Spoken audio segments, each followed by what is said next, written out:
आज हम बात करेंगे 3 चीज़ों के बारे में। सबसे पहले बर्थडे की तारीख और कैंडल जो हम बर्थडे के दिन जलाते हैं उसके बारे में, और इसके साथ-साथ हम बात करेंगे केक के बारे में कि इसको लेके बहुत सारे वहम हैं लोगों को, तो उन सबको दूर करेंगे और क्या आपको करना चाहिए, क्या नहीं करना चाहिए, क्या आपके लिए शुभ है, क्या अशुभ है, उन सारी चीज़ों के बारे में बात करेंगे। और साथ ही साथ मुझे पूरा भरोसा है आप रिलेट कर पाओगे। यहाँ किसी वास्तु के हिसाब से, किसी न्यूमरोलॉजी के हिसाब से बातें नहीं करूँगी, बिल्कुल लॉजिक बातें करूँगी जो हमारे शास्त्रार्थ हमें कहते हैं, जो हमारा शास्त्र, जो हमारी विद्याएं हमें कहती हैं। नमस्ते दोस्तों, सबसे पहले उन लोगों को बर्थडे की बहुत सारी ढेर सारी शुभकामनाएं जिनका आज के दिन बर्थडे है।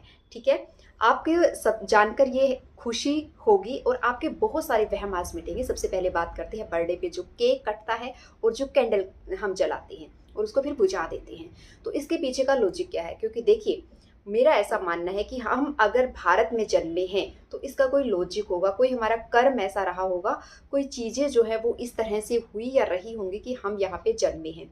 दूसरा, अगर हम भारत में जन्मे हैं और यहाँ के रीति रिवाज जो भी हम फॉलो करते हैं तो आई थिंक हमें उन्हें ही फॉलो करना चाहिए। तो हमारे शास्त्र के अनुसार क्या है इसका लॉजिक, वो आज हम बात करेंगे। तो बर्थडे और कैंडल केक और कैंडल, तो हम बर्थडे के दिन कैंडल बुझाते हैं, केक लेके आते हैं। केक देखिए मीठा होता है ना, तो केक का खाना शुभ है, केक का कट करना भी शुभ है। क्यों? क्योंकि इस दिन, जैसा कि अगर हम हमारे शास्त्रों की बात करें तो किसी भी अच्छे मौके पर, किसी भी खुशी के मौके पर हम लोग क्या करते हैं, केक, या फिर आप कह सकते हैं हम किसी भी मीठी चीज़ को बनाते हैं और उसको खाते हैं। जब मतलब हमारे सेलिब्रेशन करने का ये तरीका होता है, हम क्या करते हैं, केक कटिंग करते हैं और केक को खाते हैं। तो ये हम कर सकते हैं। कुछ चीज़ें ऐसी हैं जिनका ना पॉजिटिव इफेक्ट है ना नेगेटिव इफेक्ट है, तो मैं कहती हूँ वो चीज़ करिए, उसमें कोई फ़र्क नहीं पड़ता। लेकिन जिसका नेगेटिव इफेक्ट है वो काम हम देखा देखी करते हैं, वो हमें नहीं करना है। तो केक से कोई इफेक्ट नहीं पड़ता। हालांकि ये हमारी परंपरा नहीं है केक को कट करना, हमारी परंपरा है खीर बनाना, हलवा बनाना और इसके साथ साथ कुछ भी मीठा बनाना और अपनी खुशियों को सेलिब्रेट करना। क्योंकि भारत में जब भी कोई अच्छा मौका होता है हम लड्डू खिलाते हैं एक दूसरे को। हम घर में अगर कुछ बना रहे हैं तो हम हलवा बनाते हैं, खीर बनाते हैं। तो हमारी परंपरा के अकॉर्डिंग ये है। लेकिन केक का कट करना भी अशुभ नहीं है। क्यों? क्योंकि वो कहीं ना कहीं हम उसी चीज़ को फॉलो कर रहे हैं कि मीठे को सेलिब्रेट कर रहे हैं, एक दूसरे को खिला रहे हैं, खुद भी खा रहे हैं। तो केक को लेके कोई भ्रांति अब तक मुझे नहीं है। अगर आगे चल के कुछ ऐसा जाना, कुछ ऐसा समझा, कुछ ऐसा पढ़ा तो डेफिनेटली शेयर करूंगी। ये मत सोचना कि उस दिन ये कहा था, आज ये कहा है। अभी तक मेरा ज्ञान, मेरी नॉलेज यही कहती है। दूसरी चीज़ आती है कैंडल को लेके कि कैंडल जो हम केक पे जलाते हैं वो कितनी जलानी चाहिए और बुझानी किस तरह से चाहिए। तो सबसे पहली बात तो ये बहुत अच्छी बात है, जितना आपकी एज होती है उतनी ही कैंडल्स आपको जलानी चाहिए। यानी कि जितने साल के आप हो चुके हैं और जितने ईयर के आप हैं उतनी ही कैंडल्स आपको जलानी चाहिए। ये बिल्कुल सच बात है। दूसरा, बुझा देते हैं, बुझाने के बाद हम केक कटिंग करते हैं। तो आपको बर्थडे की कैंडल बुझानी नहीं है। रीज़न क्या है इसके पीछे का, ऐसे ही मत मानिए प्लीज़। रीज़न से अगर आप सेटिस्फाइज होते हैं तभी इसको मानना। तो रीज़न क्या है, देखिए हमारे शास्त्रों की, हमारी परंपराओं की अगर हम बात करें, जब भी कोई फेस्टिवल होता है या हम डेली पूजा करते हैं तो हम दिया जलाते हैं। हम दीपावली पे कैंडल्स भी जलाते हैं, दिया भी जलाते हैं। लेकिन हमारे अकॉर्डिंग अगर वो बुझ जाता है तो वो अशुभ माना जाता है ना। तो जब वो अशुभ माना जाता है तो हम उसको फिर से जलाते हैं। यानी कि हमारे शास्त्रों में से शुभ नहीं माना जाता कैंडल को बुझाना। तो क्या करें, कैंडल को बुझाना नहीं है।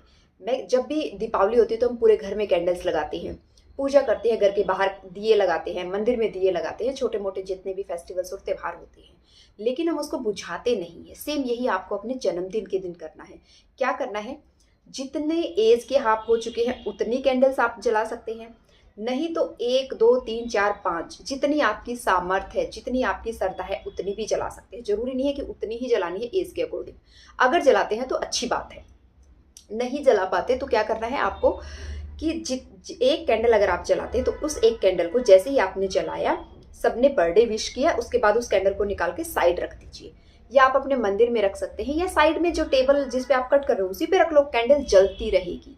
पूरी कैंडल को जो है जलने दीजिए, उसे अपने आप शांत होने दीजिए।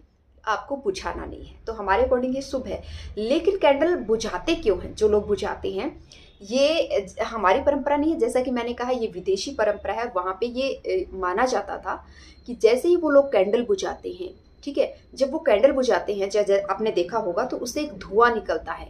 जब वो धुआं निकलता है और आसमान में जाता है, तो वहाँ के लोगों का ये मानना था कि उस धुएं में फिर वो लोग अपनी विश मांगते थे और उनकी विश पूरी होती थी।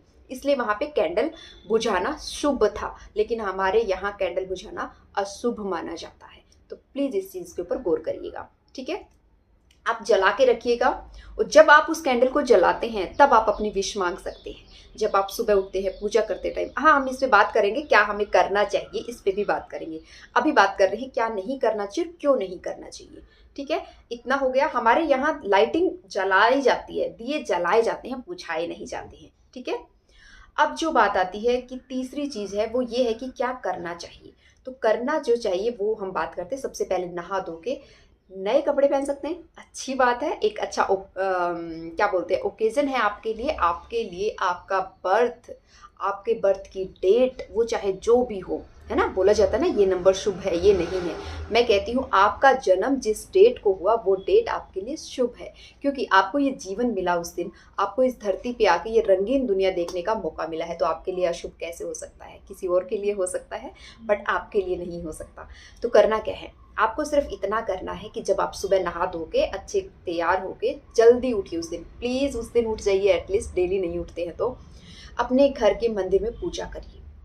अगर घर के मंदिर में पूजा, जैसे बोला जाता है कि मंदिर जाना चाहिए, वैसे तो अगर हम शास्त्रों की सुने तो मंदिर जाना और घर के मंदिर में फ़र्क होता है। क्या फ़र्क होता है ये अगली वीडियो या किसी और वीडियो में बात करूँ, नहीं तो बहुत बड़ा हो जाएगा। तो आपको मंदिर जाना चाहिए। तो मंदिर नहीं जा सकते कुछ लोग, बहुत सारे लोग होंगे ऐसे जो ज़्यादा मंदिर नहीं जा सकते, ठीक है, मेरे साथ भी ये प्रॉब्लम होती है। तो आप अपने घर के मंदिर को ऐसा बना दीजिए कि जो घर ना फील हो के मंदिर ही फील हो आपको। तो वहाँ पे इतना अच्छे से पूजा करिए, सुगंध फैलाइए, अगरबत्ती धूप बत्ती जो आप लगा सकते हैं लगाइए, खूब सारे फूल यूज़ करिए, पुष्प यूज़ करिए और खूब अच्छे से पूजा करिए। जब आप अपने घर के मंदिर में पूजा करते हैं, जब आप दिया जलाते हैं, तो उसी टाइम पे आपने अपनी जो भी मैनिफेस्ट करना है, जो भी मांगना है, जो भी कहना चाहते हो, जो भी आप लाइफ से चाहते हो, उसके बारे में बात करिए, यानी कि मेडिटेट करिए, मैनिफेस्ट करिए। तो उस टाइम एटलीस्ट ज़्यादा नहीं तो मैं कहूँगी 10 मिनट आपको ज़रूर बैठना चाहिए, बैठ के मेडिटेट करना चाहिए। उसके बाद ही आप अपनी दिनचर्या को स्टार्ट करें। आप घर में कुछ मीठा बना के कुछ भी भगवान को भोग लगाइए। नहीं बना सकते कोई बात नहीं, बाहर रहते, कोई कॉलेज रहता है, कोई हॉस्टल रहता है, किसी को ऑफिस जाना है, मैं कहती हूँ एक चॉकलेट भगवान को उस दिन जो है ना आप चढ़ा दीजिए।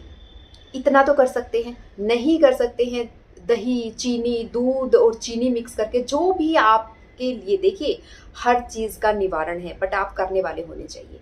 दूध और चीनी कुछ भी आप एक कटोरी में रख दीजिए, उनको भोग लगाइए अपने भगवान को, ठीक है, क्योंकि आप खुश हैं। और उन्हें थैंक यू बोलना बहुत ज़रूरी है कि मुझे ये लाइफ मिली। अगर आपकी लाइफ में लाखों करोड़ों प्रॉब्लम्स है, आप खुश नहीं हैं, तब भी आपको ये काम करना है। क्यों?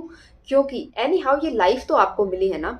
कोई यहाँ पे चींटी है, कोई मच्छर है, कोई डॉग है, कोई कैट है, तो आपको ये लाइफ मिली है, मतलब एक ह्यूमन बीइंग आप बने हो। आप सोच सकते हो, समझ सकते हो, ये काम कर सकते हो, ये नहीं कर सकते हो, सब कुछ आपके हाथ में है।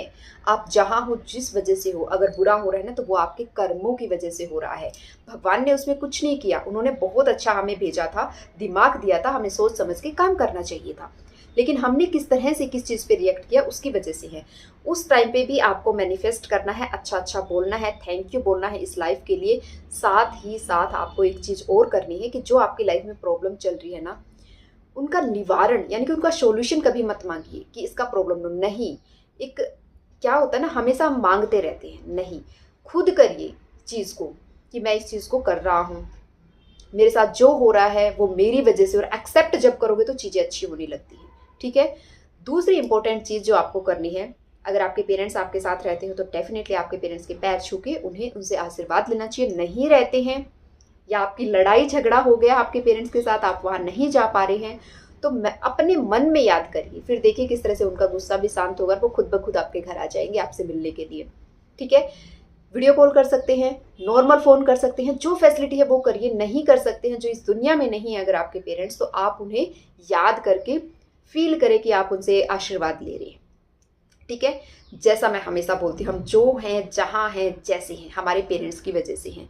अगर हमारे पेरेंट्स ने वो शिक्षा, वो ज्ञान हमें नहीं दिलवाया होता, पता नहीं उसके लिए उन्होंने हमारी फीस कैसे भरी होगी, कितनी प्रॉब्लम्स होगी, क्योंकि हम एक तो नहीं थे। ये तो अब है, एक बच्चा है, दो बच्चे हैं, आठ, आठ ना भी 5 से 6 तो हम भाई बहन हैं ही। जैसे अगर मैं मेरी बात करूँ, हम 6 भाई बहन हैं। तो इतने सारों को पढ़ाया, उसमें से हर किसी को एक अलग अलग फील्ड में डाला, एक अलग अलग अपॉर्चुनिटीज़ दी, और पता नहीं कितनी तकलीफ़ें उठाई इस काम के लिए। तो हम उनकी वजह से हैं, जो हैं, जहाँ हैं, जिस भी पोजीशन में हैं।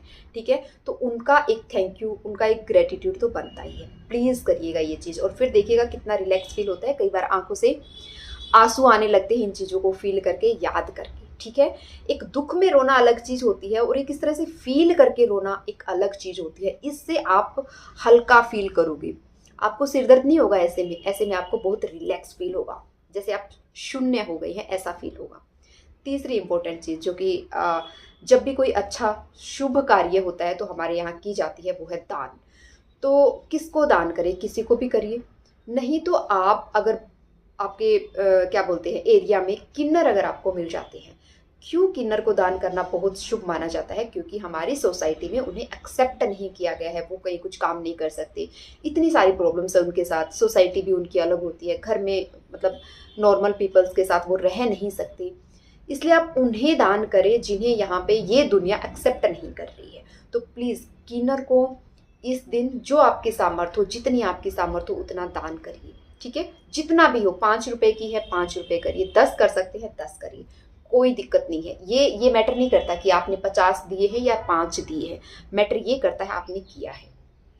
ठीक है, आपको ये वाला कार्य करना है। इसके साथ साथ आपको जो काम करना है ना, क्योंकि देखिए करने को तो बहुत सारे काम हमें करने चाहिए, लेकिन जो हम कर सकते हैं ना, जितनी हमारी सामर्थ्य होती है उतना भी अगर हम कर लेते हैं तो बहुत अच्छा होता है। ठीक है, आई थिंक मैंने सारी चीज़ें आपको बताई ही थी। और इस दिन कोशिश करिए किसी के साथ लड़ाई झगड़ा ना हो।